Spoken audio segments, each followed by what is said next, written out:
James does talk about judging, which is another theme that he comes back to. Yeah. And so, as somebody that's just judged our performance here, why do you think James spends so much time?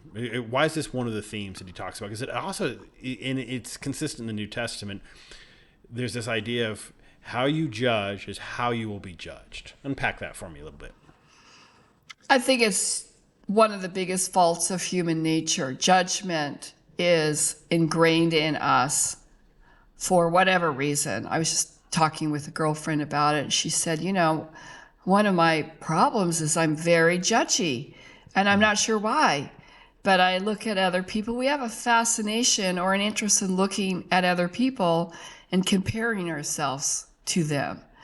And we're, by extension, we may feel envious of what they have that I don't have.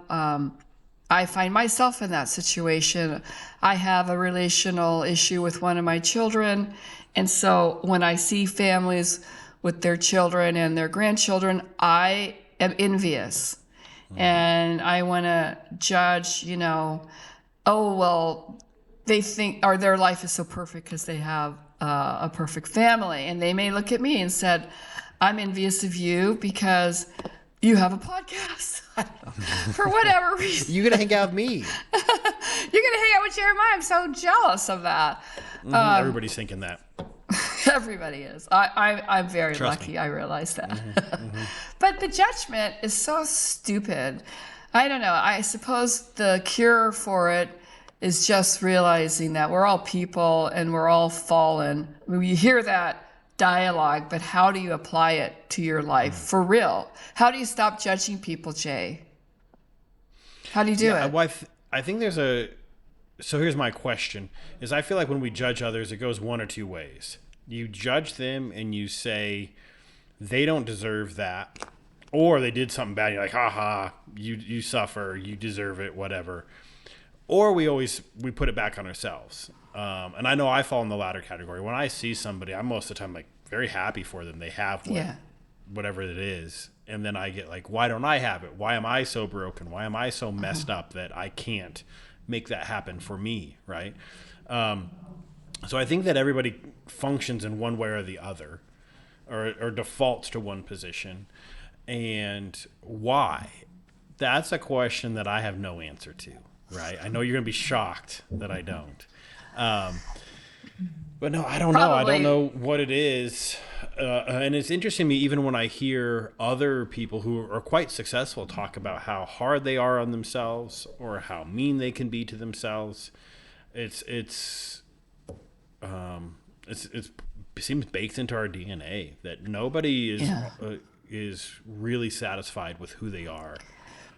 Well, we can see Jesus constantly trying to bring this up in terms of having mercy towards yourself and mercy towards others. Like from mercy, it covers a multitude of sins. It keeps us from being judgmental. So I don't know, maybe it's as simple as we just don't have enough mercy. We don't have enough for ourselves and we don't have enough for others.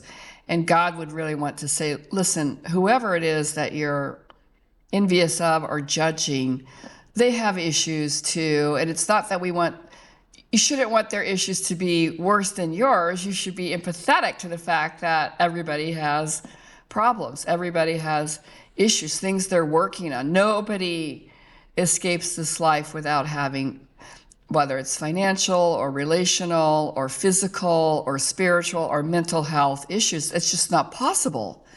So there is no perfection. So why do we think that others have it? Why do we judge other people when we think they have it? Or why do we judge ourselves? Why are we so hard on ourselves?